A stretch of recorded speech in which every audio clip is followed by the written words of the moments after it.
Oh, glória a Deus, louvado, engrandecido seja o nome do nosso Deus.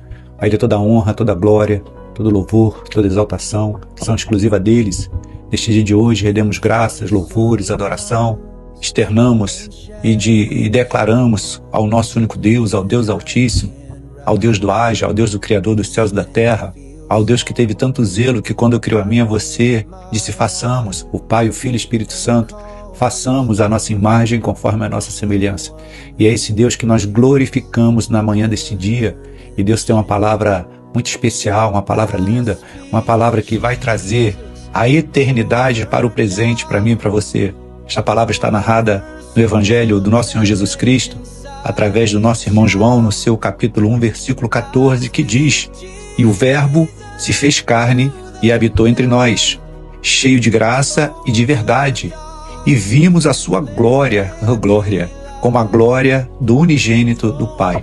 Louvado seja o nome do nosso Deus por esta palavra, pela grandiosidade dessa palavra. Vemos aqui o Evangelho do nosso Senhor Jesus, narrado pelo nosso irmão João, falando que o Verbo se fez carne, está no meio de nós, esteve no meio de nós. Esse Verbo é Jesus Cristo, no princípio era o Verbo, era ação. E Deus, em sua grande misericórdia por minha vida e por tua vida, sobre o propósito que Ele tem para a minha vida e para a tua vida, Ele mandou seu Filho como o último sacrifício, a excelência do sacrifício.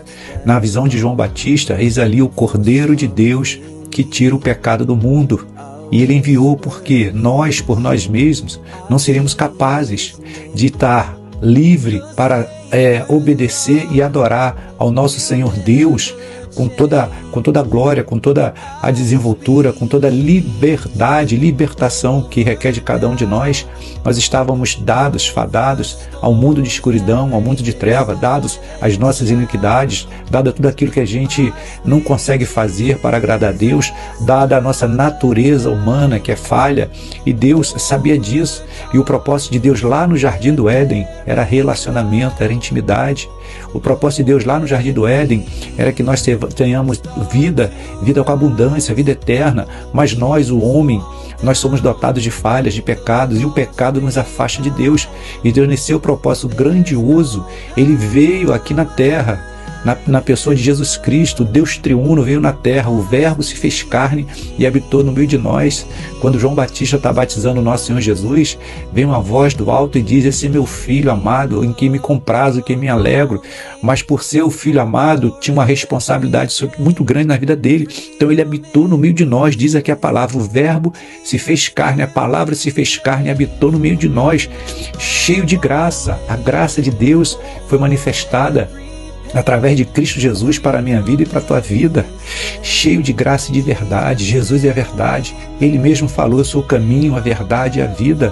Nós precisamos entender que essa verdade ela envolta a doutrinas, a mandamentos de Deus para a minha vida e para a sua vida. E Jesus veio cumprir, Jesus veio: estou cumprindo a lei, estou cumprindo a palavra, estou cumprindo a verdade. Por isso que eu tenho a capacidade de resgatar a tua alma, resgatar a tua vida, porque eu era o Verbo, eu estava lá no céu e de repente precisei me fazer carne para estar aqui, cheio de verdade. Em Jesus não há mentira, em Jesus não há pecado, em Jesus só há verdade e santidade. E vimos como a glória, o texto diz, vimos como a glória me faz lembrar Moisés lá no deserto: Senhor, mostra-me a tua glória. Tu quer ver minha glória, Moisés? Vai para a fenda da rocha, vai para o estreito. E Deus se fez mostrar parte da glória de Deus para Moisés. E nós tivemos o privilégio de ver a glória de Deus manifesta em Cristo Jesus. Louvado seja o nome do Senhor por esta palavra, por este tão grande amor pela minha vida e pela tua vida. Vimos a sua glória, a glória do unigênito do Pai. E o que é ser unigênito? É ser de uma única espécie, é ser o primogênito de uma única espécie. Não houve e nem vai haver ninguém mais igual ao nosso Senhor Jesus, que cumprindo a palavra do Pai foi para o madeiro para que eu, hoje, você tivéssemos vida e vida com abundância, para que nosso pecado, a nossa acusação no mundo espiritual fosse aniquilada, fosse quebrada para a glória do nome dele. Hoje nós somos livres em Cristo Jesus, mas não esqueçamos da glória que ele manifestou. Antes nós éramos perdidos, antes nós éramos, a palavra diz, ele manifestou a sua glória. Nós antes éramos carregados de pecado, pecado, nós antes éramos miseráveis, mas a sua glória se manifestou no meio de nós. Ele trouxe o reino sacerdotal para a terra. Eu e você somos sacerdócio real em Cristo Jesus, porque a glória do unigênito do Pai se manifestou.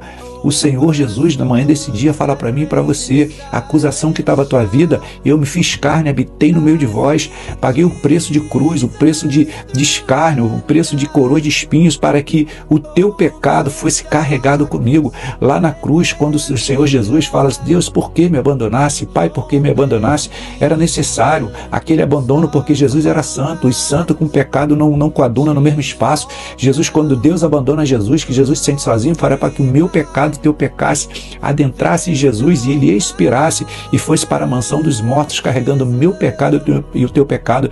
Mas tinha algo de excelência sobre essa palavra na minha vida e tua vida: a libertação da acusação do mundo espiritual, a libertação do poder do mundo espiritual sobre a minha vida e sobre a tua vida. Então nós devemos engrandecer, louvar o nome do nosso Deus por Cristo Jesus, porque ele foi o verbo que se fez carne, habitou no meio de nós, para que os nossos delitos, pecados, iniquidades foram todas assumidas por ele.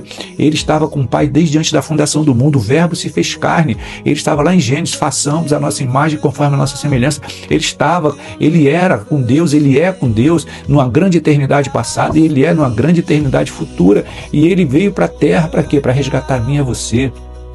Seja grato à cruz do Calvário, seja grato ao sacrifício que resgatou a tua vida e a minha vida do mar revolto, do mar de situações que nós, com a força dos nossos braços, nós não conseguiríamos ser libertos. Só mesmo pela excelência do poder de Deus em Cristo Jesus nos tirou. O verbo se fez carne e habitou no meio de nós, cheio de graça, cheio de verdade. Vimos a sua glória, a glória do unigênito do Pai. Se você quer saber como é que é Deus, olha para Cristo Jesus, o amor de Cristo Jesus, a verdade de Cristo Jesus, o preço que ele pagou, os cravos nas mãos, coroas de espinho, carregou o madeiro que era meu e seu, para que hoje eu e você, a nossa oração chegue aos céus. Naquela sexta-feira, na hora nona, às 13 horas da tarde, às 15 horas da tarde, o céu cerrou, um grande terremoto houve. O texto de Mateus diz que os sepulcros foram abertos e os mortos ressuscitaram. Mas qual é o principal disso tudo? O véu do templo se rasgou. Em Cristo Jesus, hoje, como sacerdócio real em Cristo Jesus, nós temos acesso direto ao Pai. Então glorifiquemos e exaltemos ao nome do nosso Deus por esta palavra. E o verbo se fez carne e habitou entre nós, cheio de graça e de verdade. Vimos a sua glória como a glória do unigênito do Pai. Louvado seja o nome do Senhor por esta palavra, por este grande amor, pela tua vida e pela minha vida, pela excelência do sacrifício, o sacrifício de cruz, o sacrifício de morte por escárnio, por muitas situações que a maioria de nós não conseguiria, ninguém de nós conseguiríamos passar. Então sejamos gratos, rendemos glória, louvor e adoração, porque Ele nos amou de uma forma tão especial que nada que nós possamos fazer há de contribuir e retribuir para tudo aquilo que Ele já nos deu. Então receba, o verbo se fez carne. Vimos a glória do Filho unigênito de Deus no meio de nós, para o louvor e para o nosso resgate. Então sejamos gratos e adoremos, rendemos glórias, louvores e adoração. Receba, meu irmão, minha irmã, meu amigo, minha amiga, esta palavra no santo e poderoso nome de Jesus, e eu quero orar por tua vida. Deus, no nome de Jesus, eu oro nesta manhã, Senhor, deste dia, por este meu irmão, por esta minha irmã. Eu oro, Deus, com coração grato, Deus, usando as mesmas palavras do salmista: o que darei eu a Ti por todos os benefícios que nos tem feito? Senhor, por mais que as nossas vidas não estejam de acordo conforme nós queremos, mas o Senhor, cada manhã o Senhor renova a sua misericórdia. A cada dia nós podemos perceber a sua poderosa mão sobre as nossas vidas. Senhor dos céus, que esta palavra seja para engrandecer o teu soberano nome, que nós, como seres viventes nesta terra de tristeza, terra onde jaz o maligno, sejamos renovados, preenchidos sobre a glória do unigênito do Pai que habitou no meio de nós, assumiu todos os nossos pecados, Senhor. Então, Deus, no nome de Jesus, renova este homem. Deus, eu lanço uma voz em oração na manhã deste dia por esta mulher, por este homem que está passando por caminhos difíceis, por situações difíceis. Na autoridade que Jesus Cristo nos deu, eu repreendo sobre a tua vida tudo aquilo que é contrário à palavra de Deus, repreendo tudo aquilo que porventura não esteja no agrado do Senhor Deus. Deus, nesta manhã desse dia, em oração, fala para você, através da minha vida, fala: seja livre, seja liberto, porque o principal sacrifício já foi ofertado na cruz do Calvário. Receba esta palavra e seja fortalecido através desta oração, para a glória e louvor do nome do nosso Deus. seja abençoado, seja pleno, que o dia de hoje seja para a manifestação da glória de Deus na sua vida e através da sua vida. Tchau. Deus te abençoe no dia de hoje.